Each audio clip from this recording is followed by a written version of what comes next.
ఓం శ్రీ మాత్రే నమః. ఇప్పుడు మీతో షేర్ చేసుకోబోయే విషయం చాలా ప్రాముఖ్యత అలాగే ముఖ్యమైనది కూడా. ఎందుకని చెప్తున్నా అంటే వారాహి అమ్మవారికి పూజ చేసిన వాళ్ళు ఈ రోజు 9వ రోజు అండి నైట్కి ఉదయం చేసుకునే వాళ్ళు ఉంటారు, అలాగే మార్నింగ్ చేసుకునే వాళ్ళు కూడా ఉంటారు. నేనైతే నైట్ చేసుకున్నాను. మీ ఇంట్లో వారాహి అమ్మవారు ఉందని మనకు ఎలా తెలుస్తుందంటే అమ్మవారు అప్పుడే చూపించేస్తారండి. నేను చెప్పడం కాదు, మీ అనుభూతికి వదిలేస్తున్నాను. ఈ 9 రోజులు ఎవరైతే పూజ చేస్తుంటారో వాళ్ళకి ఖచ్చితంగా అమ్మ స్వప్నంలో కానీ, స్వప్న వారాహి అంటారు కదా, అమ్మవారి రూపంలో కానీ, అలాగే మన ఇంట్లో వాళ్ళు రిలేటివ్స్ రూపంలో, మన విలేజ్లోని మెంబర్స్ ఉంటారు కదా వాళ్ళ రూపంలో కానీ, పిల్లల రూపంలో, అలాగే మనకి ఏమైనా ఆటంకాలు వస్తే చెడు జరగాలంటే కళ్ళలోనే జరిగిపోతుంది అంటే అమ్మ కళ్ళలోనే తీసేస్తుందని అర్థం.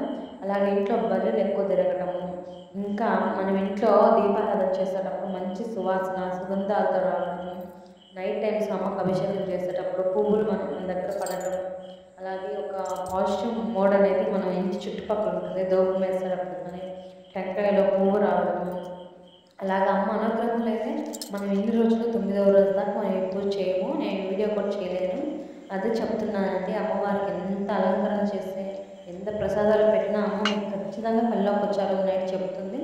నేను అనుభూతితో చెప్తున్నాను, నేను తెలిసి తెలియక చెప్తుండడం లేదు, నేను అనుభూతి చెంది చెప్తున్నాను. ఎంతవరకు ఎందుకు వీడియో పెట్టలేదంటే ఇదే కారణం అండి. 9 రోజులు పూజ అయ్యాక మనకే అర్థమవుతుంది. నేను మీకు చెప్పేదంత దాన్ని కాదు. నాకైతే చాలా హ్యాపీగా ఉంది. అమ్మవారు అయితే నాకు చాలాసార్లు స్వప్నంలో కనిపించారు. అలాగే మనకి ఇంట్లో కూడా మనకు సహాయం చేసేవాళ్ళు ఉంటారు కదా, అమ్మ కానీ నాన్న కానీ తోబుట్టువులు కానీ ఎవరైనా సరే వాళ్ళు కూడా అమ్మ రూపంలోనే వచ్చి మనకు సహాయం చేస్తారండి. ఇంకోటి ఇంటికి గోమాత పాలు తాగుతున్నట్టు కానీ, కళ్ళలో గోమాత కనిపించినట్టు కానీ, అమ్మవారి రూపంలో కనిపించినట్టు కానీ, మనం పూజ చేస్తున్నట్టు ధూపం వేస్తున్నట్టు వచ్చినా కానీ ఈ సంకేతాలన్నీ అమ్మవారు మన ఇంట్లో ఉన్నట్టేనండి. అమ్మవారిని లాస్ట్ రోజు నాకు తెలిసి చెప్తున్నాను, నేను కూడా అలా చేస్తాను.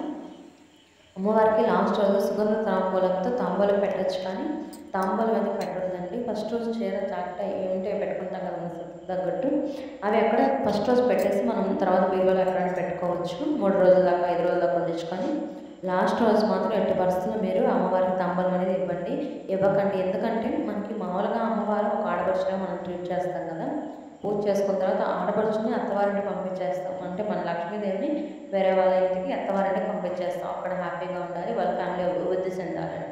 అలా ఇప్పుడు మనం ఆడపడుచు ఉంటే ఆడపడుచు లెక్కే, కాదని లేదు. వారాహి అమ్మ కదా, మన తాంబూలం అమ్మకి తాంబూలం పెట్టుకున్నా లేదా తాంబూలం రూపంలో మామూలు రూపంలో పెట్టేస్తే మన ఇంట్లోనే ఉంటుంది